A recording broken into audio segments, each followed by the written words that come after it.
You're listening to the Ball Talk podcast with me, Ryan Bailey. This podcast is sponsored by Adapt Athletic Performance and Therapy. Head over to Instagram and give them a follow at adapt_clinic. I hope you enjoy the podcast. Thank you very much for joining me in the podcast. You've got the floor is yours now for the next 30 seconds to introduce yourself. Hello, everybody. I'm Tom White. I'm a presenter on Sky Sports News. I do the transfer shows, so Good Morning Transfers and Transfer Talk during the transfer windows, that is. But I've been presenting since the summer of 2011, so I've been at Sky for a long time. And I was at Sky for 7 years before that as well. So I've been there since 2004, but presenting since 2011. So as a journalism, I'm a journalism and media student myself, and working in Sky, working at whether it be at games or in the studio presenting the news, it seems like a dream job. Would it have been your dream job when you were growing up to do something like this? Yeah, it was my as soon as Sky Sports News became a channel since its birth, this is what I wanted to do. The first thing I wanted to do when I was watching the World Cup in 1990, so I was 6, about to turn 7. I was fascinated by the person talking over the game. It was England versus Republic of Ireland, 1-1 draw. And I was fascinated by this person talking over the top of it. That's the commentator. So I wanted to be a commentator for a long time. But as time went on, I decided that actually to pursue presenting and then maybe commentating later in my career. But this is exactly what I wanted to do. And as you said, you're heavily involved in the transfer show. So that's, as I was saying to you before we started recording, that's the theme, I suppose, for today's podcast is around the actual transfer deadline day itself. When someone mentions to you about transfer deadline day, what's the first thing that comes to mind? Well, I normally smile because it's a great day. You wake up in the morning, and whatever shift you're doing that day, you're happy, you're excited. You know it's going to be a good day at work. And it's the amount of times when people say, oh, it's going to be quiet this deadline day. When you go through the amount of deals that happen and the amount of surprises that are in there as well, it's absolutely amazing. So when people are saying it's quiet, it's maybe just that as journalists, we're better at our job now. Maybe we find out these stories that they're not so much of a shock as we used to, because we followed this story for the past days, weeks, months, maybe even a year in some cases. And then it finally comes to fruition on deadline day. But there's also ones that jump out of nowhere as well. It's always a great day. Love being in work on deadline day. So you're walking in the door. So just let's say you're on air from 5 to 8 on transfer deadline day. Are you there the whole day before that, preparing things, and even after that as well? Is it a collective effort for the day? Like, well, whether you're in work or not, your phone's on because you're trying to chase stories. You're ringing managers, chief executives, sometimes owners, sometimes players, but a lot of the time agents as well. So whether you're in work or not, you're working. In fact, that's the same for the whole window. You're always working. Your phone has to be on. And on deadline day itself, normally before I go on air, I'd get in 3 hours in advance. Deadline day, maybe add an extra hour onto that. Certain shifts that you know are going to be busy, you need a little bit more to prepare. So maybe getting 4 hours. If you're saying 5 o'clock there, did you say 5 till 8 there? Did you? If I was just an example, yeah. Yeah, I'd get in at lunchtime and make sure that I was on top of all the stories, but also I'd be phoning all my contacts and making sure that I was breaking as many stories as I can, and making sure that I was making sure that all the stories that we were reporting on were correct. And in terms of this year, so it's obviously been a very strange year. How has COVID and the coronavirus and the whole pandemic, how has that affected the transfers from a journalist perspective? Well, the inside of Sky, from a deadline day point of view, there's fewer people in because we're not allowed to have that many people in because you've got to have social distancing. So there's not many people at work, but everyone has got their laptops hooked up from home and is still working very hard. They're just not in the office. As for the transfer window, with coronavirus, the biggest thing to say is the finances. People didn't have as much money to spend. And what we found is we weren't really sure what to expect. The transfer window was open longer because it had to be. But with the finances, we thought, right, is no one going to spend money? Are the big clubs going to say, right, well, this is the time to spend money because we can get bargains and we're still making money from shirt sales, etc. Clubs like Manchester United and Liverpool, and those two in particular, are always going to make money because they've got so many fans worldwide. So are they going to just pick off the best talent around and bloat their squads with players who they believe they're getting in for bargains? We weren't really sure what to expect. But what I found was the top players, the cream of the crop, their value has not gone down. They've held their value, whereas players that were maybe, good players, but not in that top bracket and not absolutely vital to their clubs, you could get them at a decent price. But you've got to be able to afford that price in the first place. A lot of clubs couldn't. And most clubs, what they decided to do would do loans, preferably with an option to buy, possibly with a mandatory clause, but they have to sign the player at the end of the season because they're thinking, we can't do this deal now because we haven't got fans coming through. We will be able to afford him at the end of the season, and we think that that's a good price. Yeah. So let's loan him for now and get him at the end of the season and gamble on the fact that we're going to get fans back in and we're going to be able to afford that player come the summer. We just can't afford him now. So loans to buy have been a lot more prominent than usual.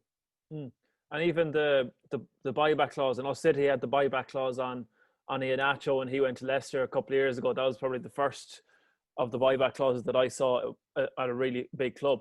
But let's say 2 years down the line, can you see, let's say 2 years down the line, if clubs start to make that money back and they're able to spend more money on players, do you think the loan to buy option will still be big, or will it just drop off and they'll go back to buying players as normal? I think with the buyback clause, it's been around in Spain for a long time. I mean, they had it with when Oriol Romeu went to Chelsea. They had a buyback, which each year would go up and up. In the end, they didn't buy him back. He went to Southampton from Chelsea. They did it with Barcelona with Gerard Deulofeu, where they sold him to Everton. They bought him back and then sold him again. So it's been around for a while, and that director of football, Chiqui Beguestiren, is now at Manchester City. So it's no surprise to see them doing it, like you say correctly, with Iheanacho, and more clubs will do that. Like with Liverpool wanted to do it with Ryan Brewster when he went to Sheffield United as well. It's a sensible thing to do.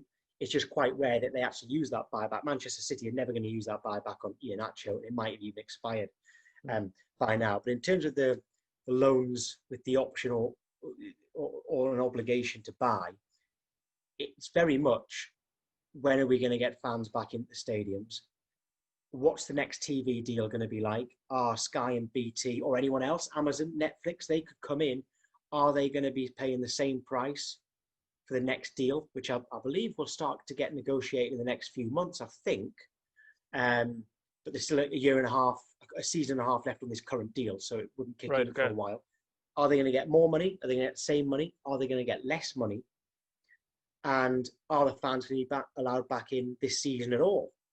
If the TV deal is less money, if fans aren't allowed back in, then prices will go down. Clubs won't have money. If the TV deal goes up and fans get back in as soon as possible, then actually things might start going back to normal in the transfer market. Not immediately. There might be value for money next summer, but if the TV money stays the same or goes up and fans get back in, things should be as back to normal as they're going to be transfer-wise. Yeah.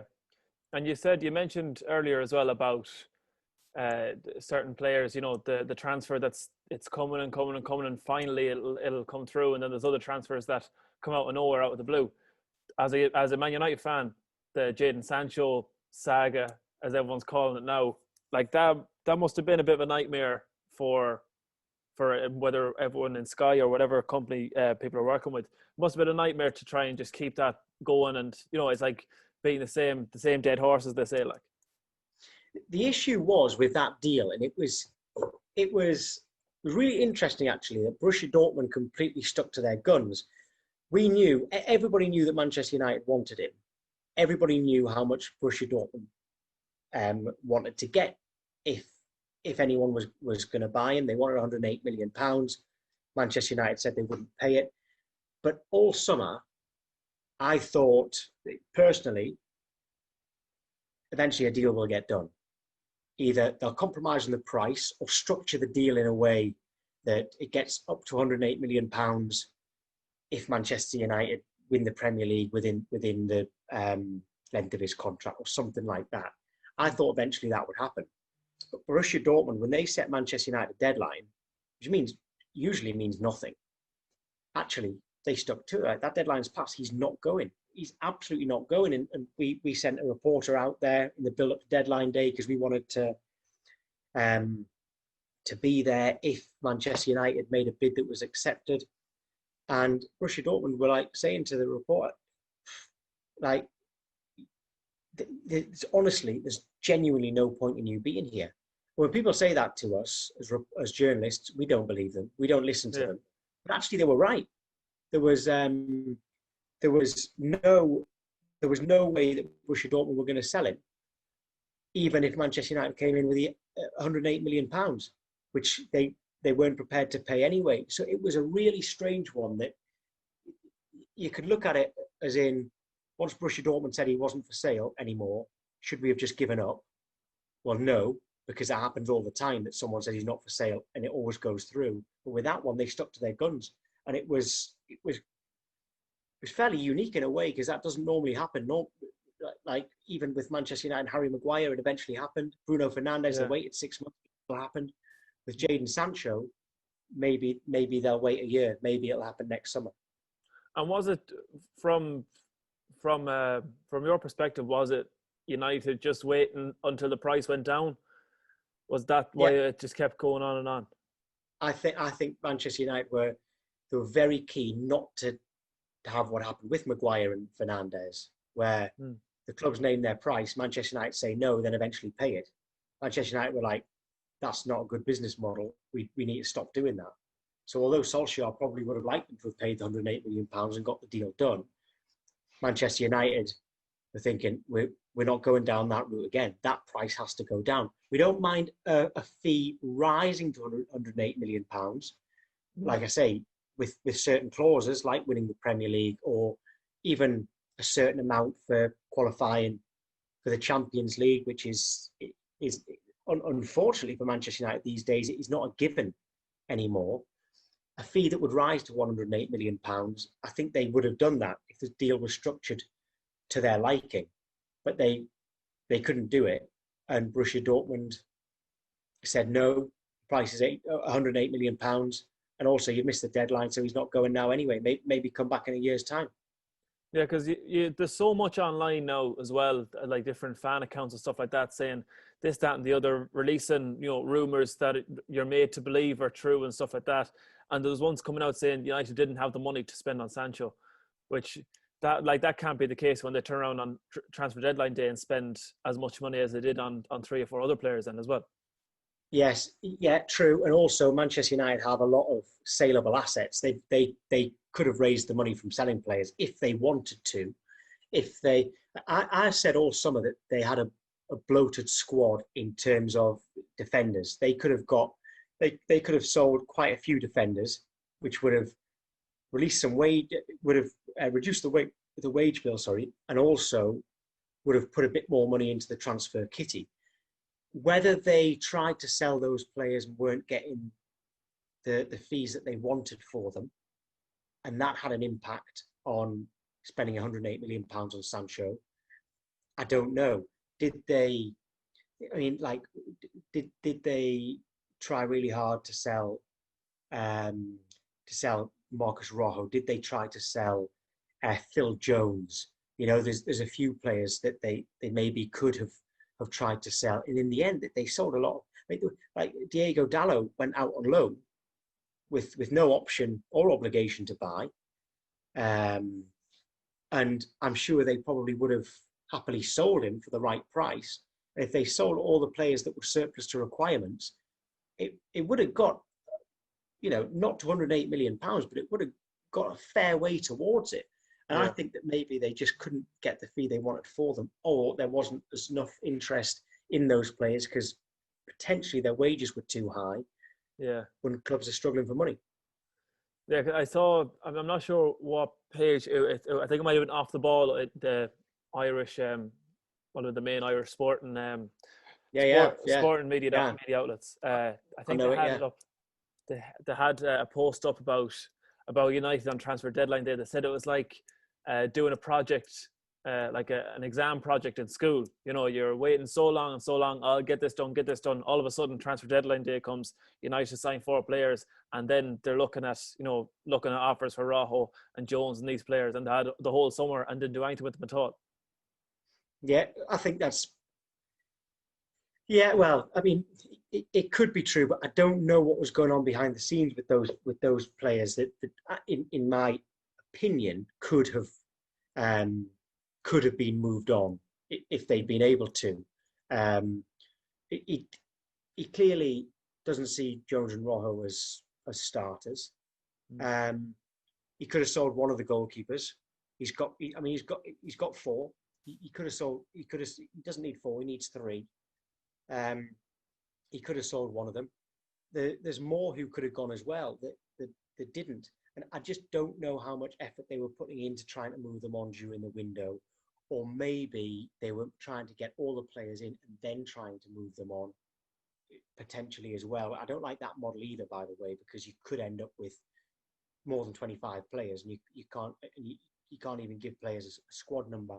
I would say there was a lot going on behind the scenes, but they probably just couldn't get certain players out. That would be my guess. We'll move on from United because I could harp on for the next 2 hours about the ups and downs at the moment. But back to transfer deadline day, would you say it's it could be different for different people, but is there more of a sense of calmness or panic or excitement? What would you describe it as? What in work? In work, yeah. In work, it's excitement, and the beauty is what I particularly like when I'm presenting at any time is I love breaking news. I love things that aren't scripted. If I had my way, nothing would be scripted, right? I love getting instant reaction from people when breaking news has happened.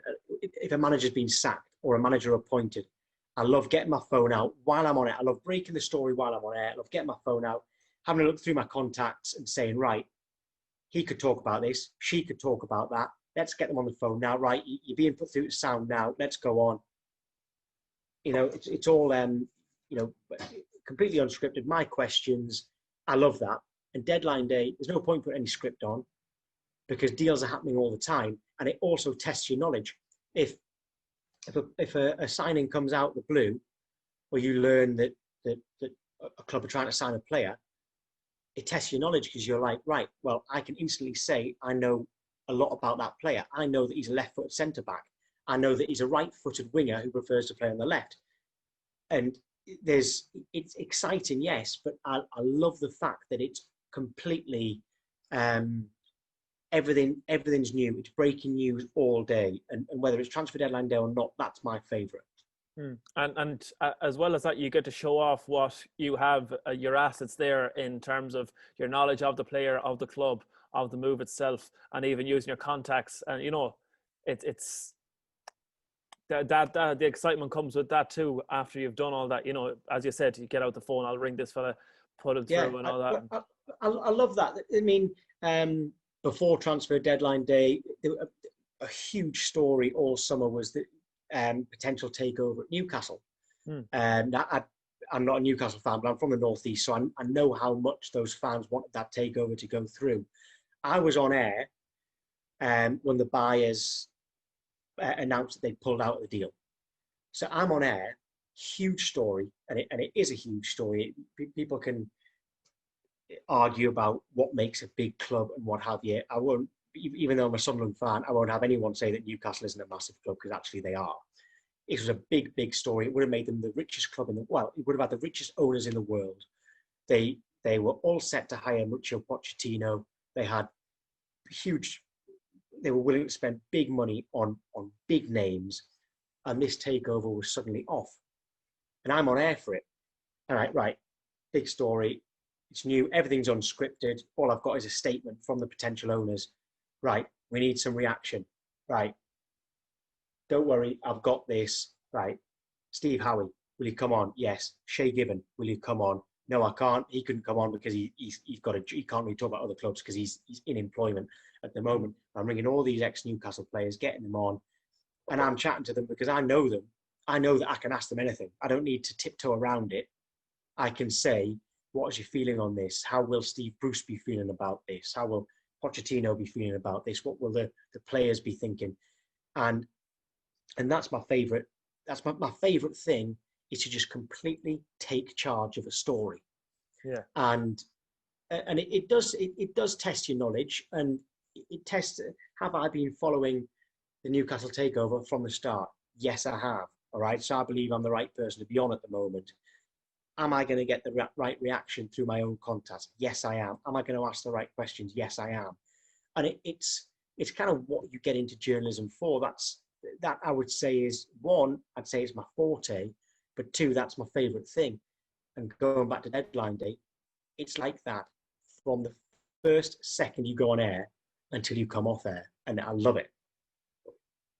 Let's say you get a phone call or text message or something saying, right, it's not, you're on transfer deadline day, and you get a message from someone to say, just got an inside tip that Sergio Aguero's going to Liverpool. You know, for instance, what's your process then? Do you just say, put it down? Oh no, I'll wait until someone else tells me, or what do you do from that? No, yeah, I'll tell you the exact process. Okay, so let's say, who do you want it to be who phoned me? Do you want it to be his agent? Do you want it to be the player himself? Do you want it to be well, I'd say it heavily depends on who is the person telling you in the first place. Exactly, right. So if an agent phones me up and says Sergio Aguero is going to Liverpool from Man City, okay, I'm looking at it, I'm thinking, that's a massive story. There's no way I'm going to ignore it. It's a massive story. There's also no way I'm going to report it yet. I need to be absolutely certain that I get this story right. Okay. So what am I going to do? I am going to, if I'm on air, I'm going to tell the news desk, so the news desk can phone Manchester City and phone Liverpool. So they phone someone at each club, whether it be, depends how good their contacts are, whether it's the chief executive, the manager. If they can get hold of Klopp or Guardiola, brilliant. If we phone Liverpool and Liverpool say, not true, and we phone Manchester City and they say, not true, we don't even touch it, we don't even mention it, okay? Because it's not going to be true. Yeah. If we phone Liverpool and they say, no comment, we phone Manchester City, they say no comment. They come back to me and say, Tom, how good is your source? How much do you trust your source? If I think, right, I've known this source for years, he's always given me, he or she has always given me great stories, has never, ever been wrong, I'm happy to go with it. Sky will back me and will run the story, right? Because neither Manchester City nor Liverpool have denied it, okay?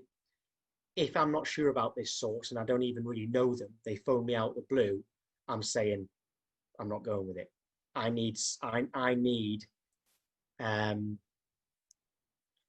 it to come from someone better. I need Liverpool or Manchester City to tell me it's true rather than no comment. That's the way it would work. If Pep Guardiola rings me up, which will never, ever happen, all right? If he rings me up and says, I'm selling Sergio Aguero to Liverpool, and I'm happy for you to say it's come from me, well, that's easy. I don't even need to phone Liverpool. I can run it. Breaking news: Pep Guardiola tells Sky Sports News that Sergio Aguero is going to Liverpool. If it doesn't happen, well, it's all right. We haven't got it wrong because it's come from Pep Guardiola. We've said that Pep Guardiola has said that. So there's various ways of it working, but at Sky we are very, very cautious. We want it to be absolutely.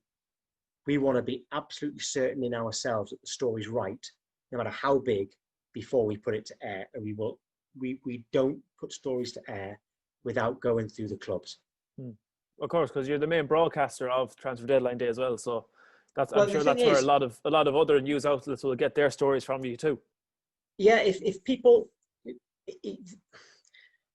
can run a story without checking with the clubs, and it's like I would not be comfortable doing that because you look stupid if it's not true. The amount of people who will say, "Oh, Sky are running that story." What they'll say is, right, the amount of times people say, "I won't believe it until it's on Sky Sports News." And the reason for that is because we've got the reputation that although sometimes you might see a story in a newspaper first, right, we check it out. We check it out as much as we can. And if we can get it confirmed by someone high up at the club or the player himself, then we'll run it. So people might criticize that and say, "Oh, well, Sky weren't first. The Sun were first." Okay, that's true. But did you believe it when you read it in the Sun this morning? Or did you believe it when you saw it on Sky Sports News? A lot of people say they believed it when they saw it on Sky Sports News because we are so thorough in our checks. We might not necessarily all the time. Sometimes, a lot of the time we are first. Sometimes we might not be first to break it, but people don't believe it until we do. And that's the reputation that we've built up for years, and a reputation that I'm very proud of that myself. And I think Sky are right to be proud of it too. And it's something they say here at work as well. You'd rather be last to report it and right than first and wrong. Exactly. That I couldn't agree more with that. Couldn't agree more. That I can understand the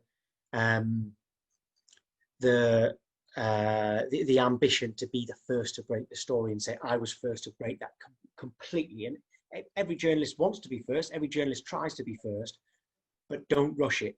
Make sure that just wait to make sure that you are absolutely certain that it's right. Because I know even my brother is he's going to be 15 this year, and he's at the age now from maybe 10 till about 15 where he's seeing stories on YouTube and on Google and stuff like that saying how such and such is going to United, and he's like, he'll come in, "Oh, such and such is going to United," and I'll say, "Well, just make sure." I won't believe it till Sky Sports say it, because especially from a United fan as well, we've been linked with every man and his dog in every league in the world. Like, but also, if you're reading a story anywhere, a newspaper, online, always look at the wording of it. If a journalist is saying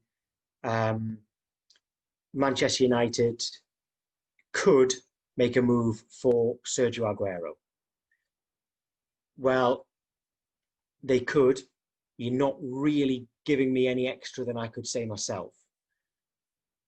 If they say Manchester United are going to, will make a bid for Sergio Aguero, okay, all right, maybe you've got my attention now.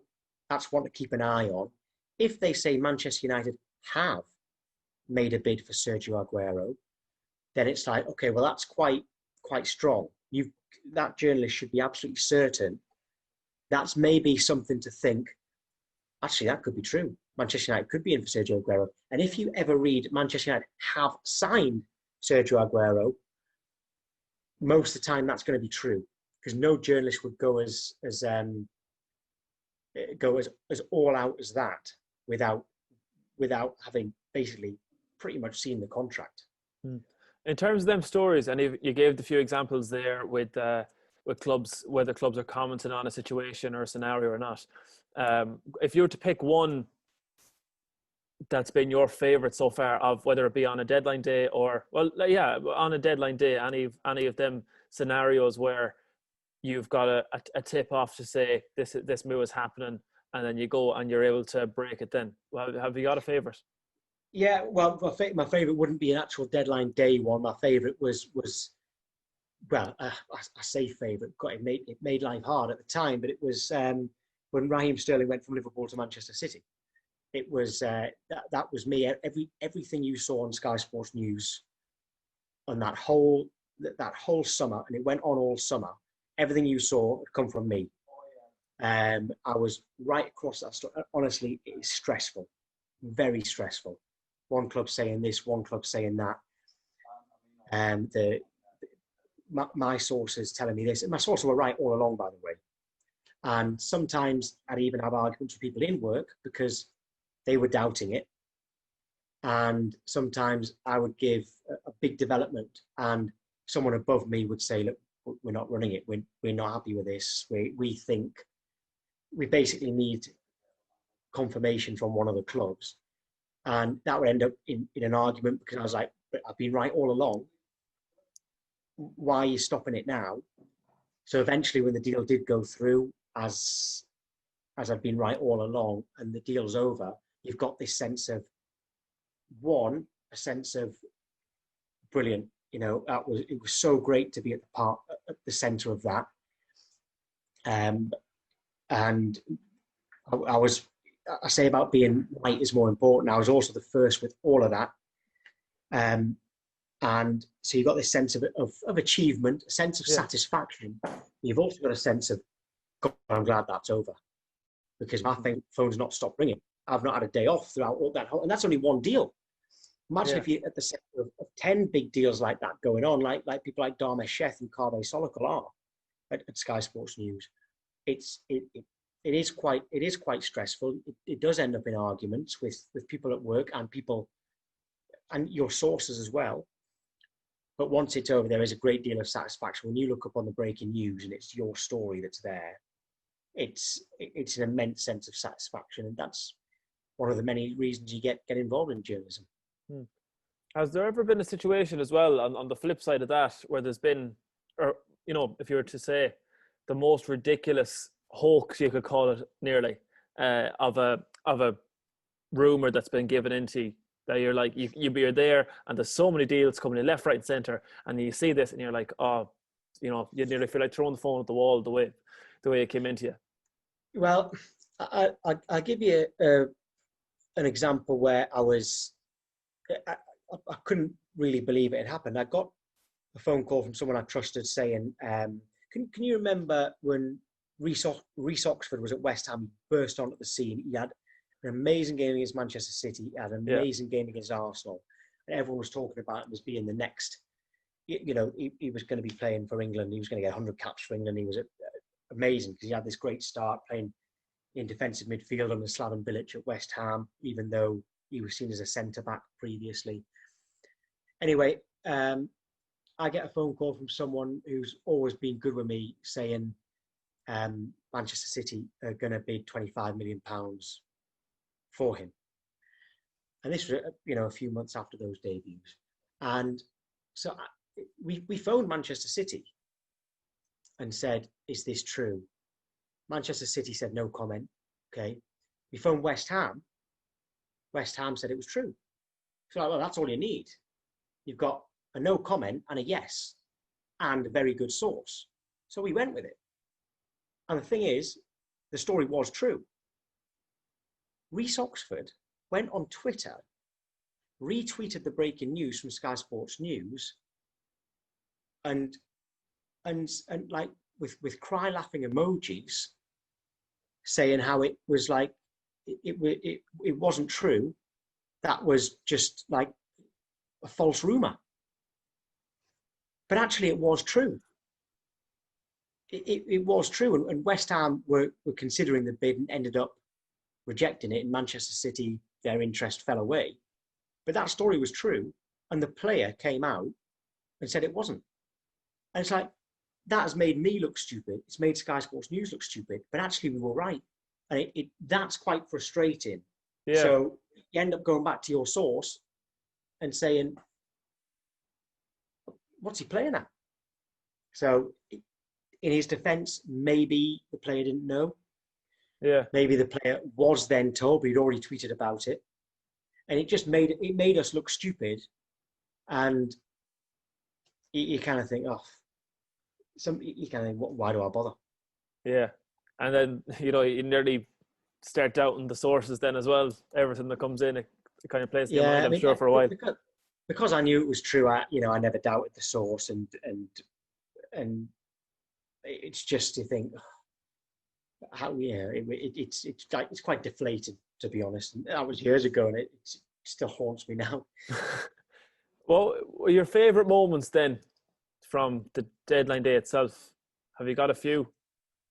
Well, one of my absolute heroes is I love Sam Allardyce. So one of my favourites was being on. I was me, Jim White, and Hayley McQueen. We were the three on for deadline day one year, for the actual deadline. Sorry, and he was our guest. So I just loved that because I love him. I still think he's the best manager who's ever managed in the Premier League, and I don't care anyone who laughs at me for saying that. I think he is absolutely brilliant. So a favourite moment was actually just sitting chatting to him before going on air, which is probably not what you expected me to say as a highlight. But a lot of the highlights are just we have brilliant guests on deadline day. So it's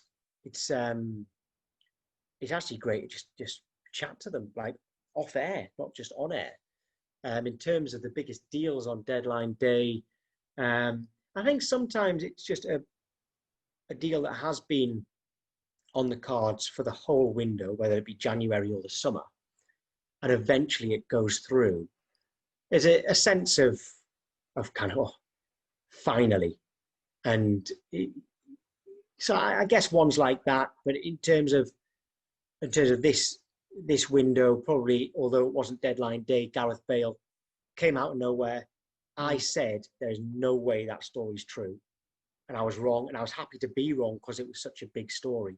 Yeah. So from this window, definitely the Gareth Bale one. I did not see that happening in a million years. Maybe Manchester United, because of the finances, did not expect him to go to Tottenham, and it was a bit of a fairy tale as well, him going back there. So with this window, I'll say Bale.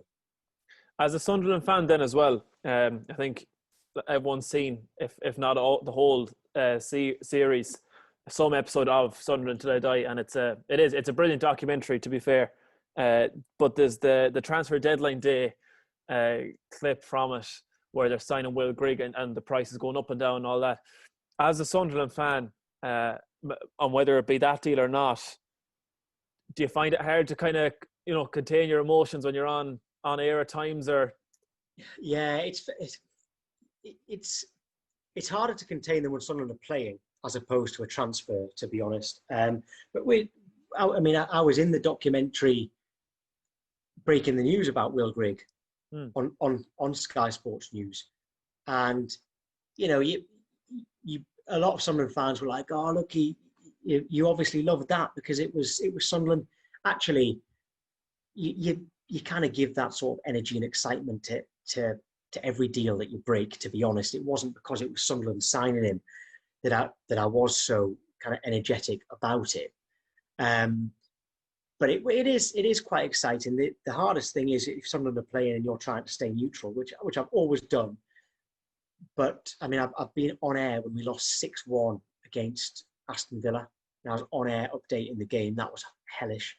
I've been on air when we've just after we've lost 8-0 to Southampton. But that one, just in the end, you end up laughing about it. It was so comical.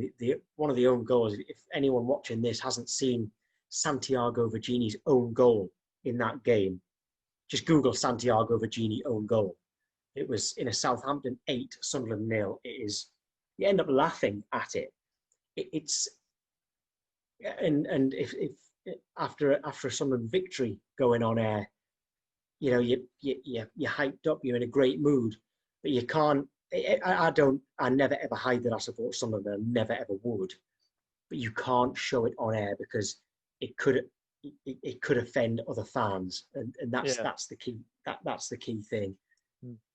And then on the day as well, on the day itself, in terms of the characters in there, like we all know the on-screen characters, everyone has their own sort of way about them and way of presenting. But are there any people that work in at Sky, or even guests that come in, as you said, like Sam Allardyce, that thrive on the energy that deadline day brings?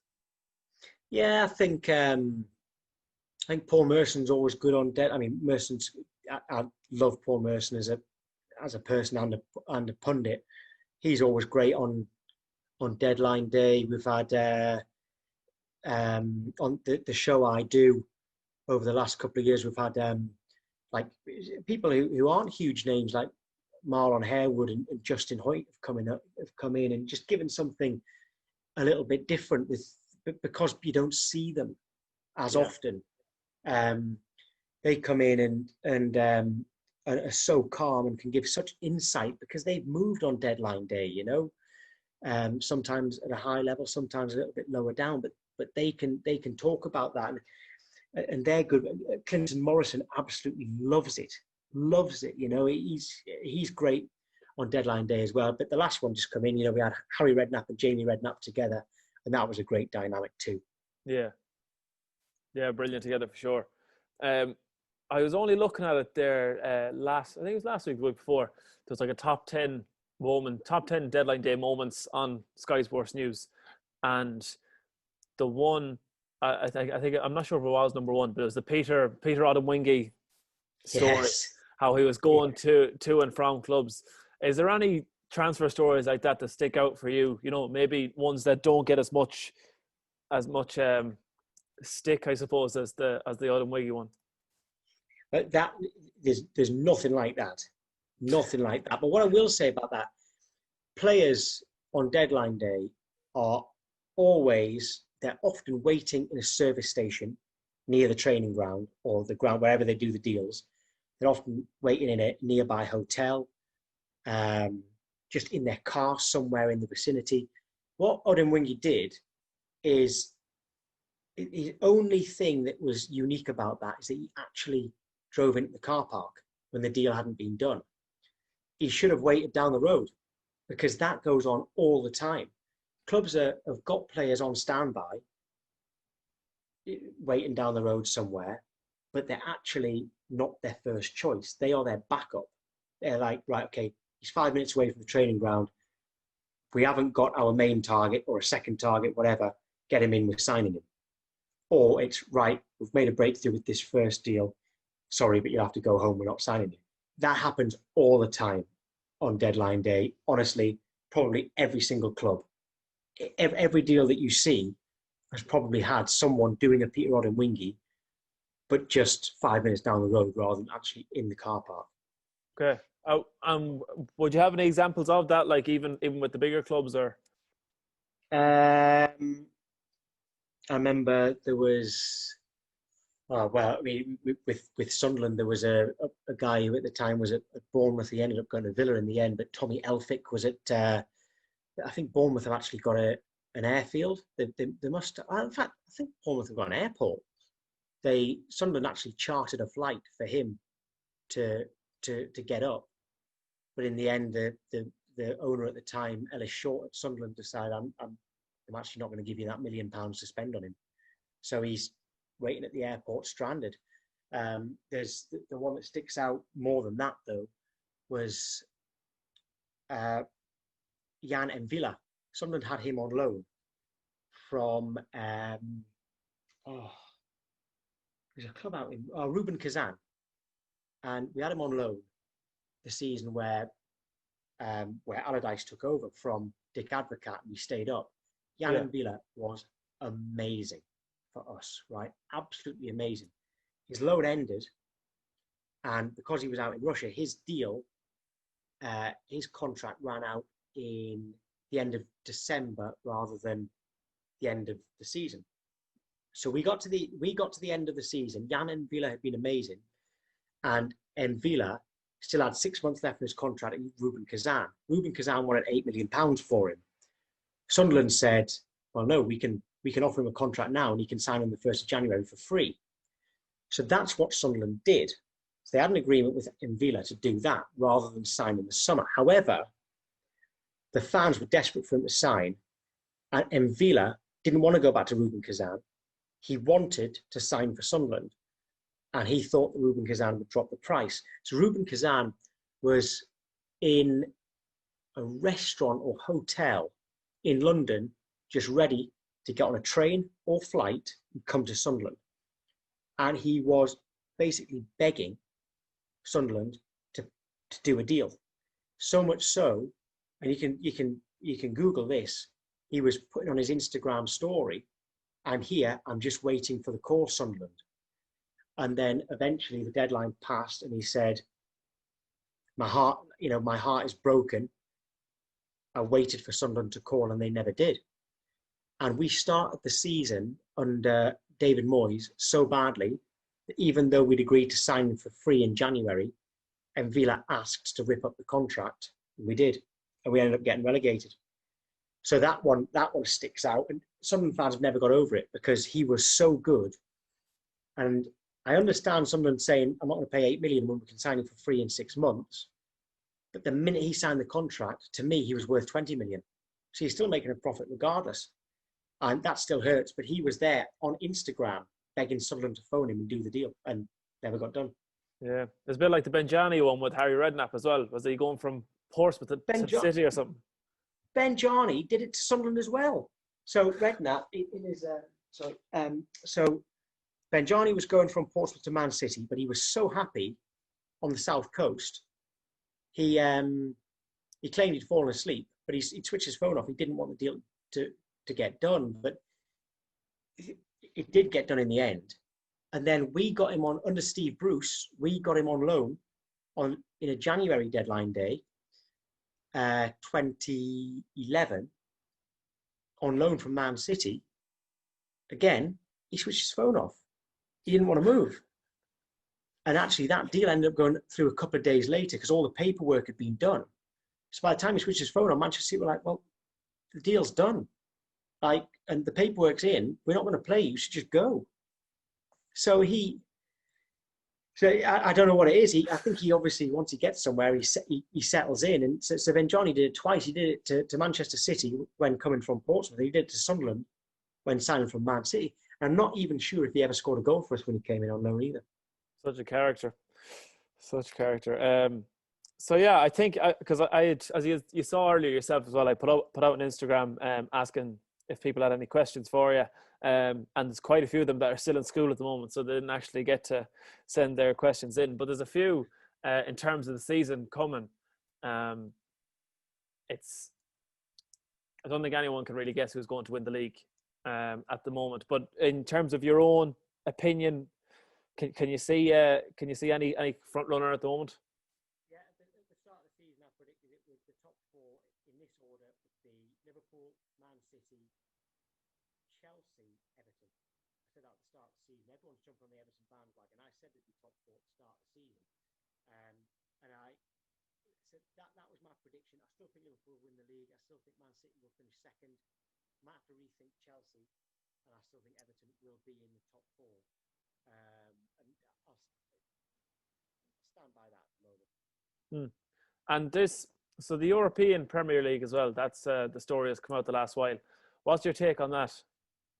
I am all for a revamp of the Champions League and Europa League. I think the Europa League I'm not a fan of it at all. I think the Champions League could be better if it was the champions, not the team that finishes fourth.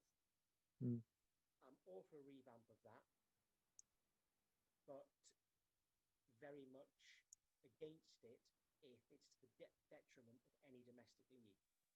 And I know the current rules, the current plans, are, well, it won't affect the domestic league. I think inevitably it would. I think inevitably these up to 18 teams would probably leave their domestic league if they had the power to do so. and I am massively against that. I love the structure of English football. I was very much against Project Big Picture. Even as a Sunderland fan, we would have got that money. But then if we got to the Premier League, we would have no power. Remember, it was Sunderland, it was our owner at the time, Ellis Short, who pushed through, it was his idea, and he pushed through financial fair play. If we got back in the Premier League and were to have an idea, a big idea like this, that we couldn't push it through under Project Big Picture. And I do not like the idea of this European Premier League at all. I don't think it, I don't care what they say, it would be to the detriment of the Premier League and other domestic leagues. And I am hugely against that, but not against a revamp of the European competitions. Because it seems like everybody, the majority of people anyways, apart from the people that are actually fronting the move, are against it. Because I saw, of course, you know of the True Geordie. True Geordie's done stuff with Sky lately as well, hasn't he? From Newcastle. And yeah, I know he is. I'm not sure if he's done stuff for Sky, but I know he is, yeah. So there's a podcast that they have. They do like a watch along of all the games. I think was it the Merseyside derby at the weekend they did, and there's a fella that was on with them, Lawrence McKenna, who he had a rant basically about the whole thing, and he was right in what he said. It'd ruin, as you said, the domestic league in certainly England anyways. I can't actually see it happening, but there's a part of me that thinks it might go ahead as well, unfortunately. Well, I hope not. I mean, ultimately, if there's a desire for the clubs to do it and the money's there, then yeah, you might be right. It might happen, but I am very much against it. Just as a football fan, that is, I'm very much against it. Tom, I have to say thank you very much. I really enjoyed that. Thank you very much for coming on to the podcast. The thing with my pleasure. Instagram and Twitter messaging and DMs and stuff, it's a bit of a lottery. So thank you very much for checking your messages and getting back to me. No problem. Very much enjoyed it. No, it's been brilliant having you on. I'll do a whole sign off later on for the podcast. I'll have this up. It'll be Friday week. I put one up every Friday, so I recorded Friday's one yesterday, so this will be for the following Friday. It'll give me more time to edit and stuff like that. No problem at all. Great stuff. I'll send the link on to you on Twitter and stuff like that. Great stuff. Have a great day. Same to you. Thank you very much. See you later. Bye. We'll chat to you. Bye-bye.